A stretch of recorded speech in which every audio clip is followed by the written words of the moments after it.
in the quiet town of Bargoed, nestled in the South Wales valleys, there stands a house known to locals as Gladstone Villa.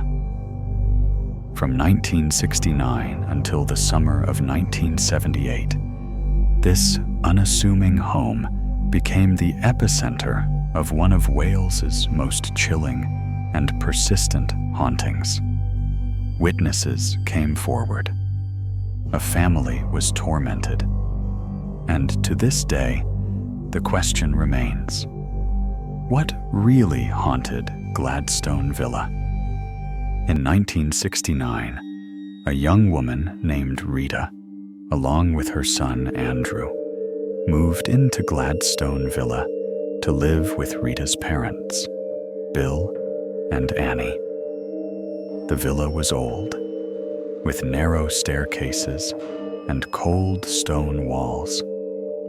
It had once been full of life, but now it felt too still.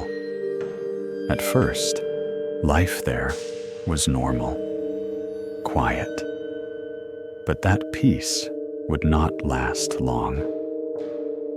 It began subtly, soft footsteps at night coming from the upper floor. Bill assumed it was just the creaking of an old house, until one night, the steps moved from one end of the ceiling to the other, and back again. Every time he checked upstairs, there was no one there. But the footsteps continued, almost nightly. One night, Rita woke with a start. Standing at the foot of her bed was a man, tall, with broad shoulders, and wearing a wide-brimmed hat. He didn't move.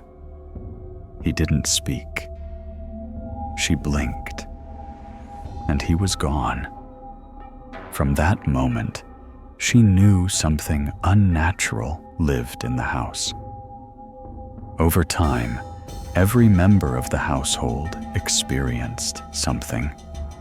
Kitchen drawers would open on their own. Objects shifted from where they'd been placed.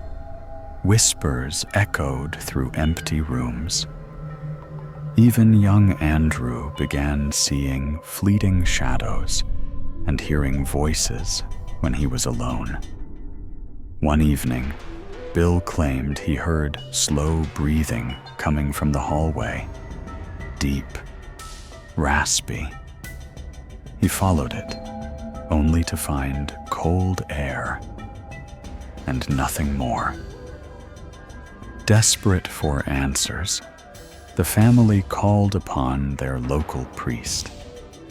He arrived skeptical, but left visibly disturbed, offering no solution. Later, a group of paranormal investigators came with cameras and recorders. They spent the night inside the house. In the morning, they packed up quietly. When asked what they had found, one of them muttered, "There's something here, but it doesn't want to be found." The haunting intensified. Growling sounds came from behind the walls. Freezing cold spots appeared in doorways and beds.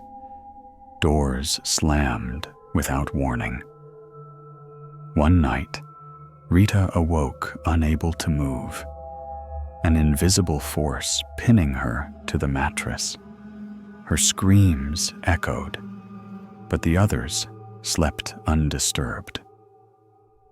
By the summer of 1978, the family had endured nearly a decade of unexplained terror. Whatever haunted Gladstone Villa seemed to feed on their fear. That year, they finally made the decision to leave. They packed their belongings and walked away from the house that had turned their lives into a nightmare. Gladstone Villa stood empty for some time. Locals began to whisper. Some said they'd seen lights flicker in the windows when no one lived there. Others claimed to hear the sound of boots on wooden floorboards. Even now, long after the family fled, the stories haven't stopped. The case of Gladstone Villa remains one of the most well-documented and chilling hauntings in Welsh history. Skeptics have tried to explain it away, but those who lived through it, Rita, Andrew, Bill, and Annie, never returned. They didn't just leave a house. They left behind a mystery that may never be solved.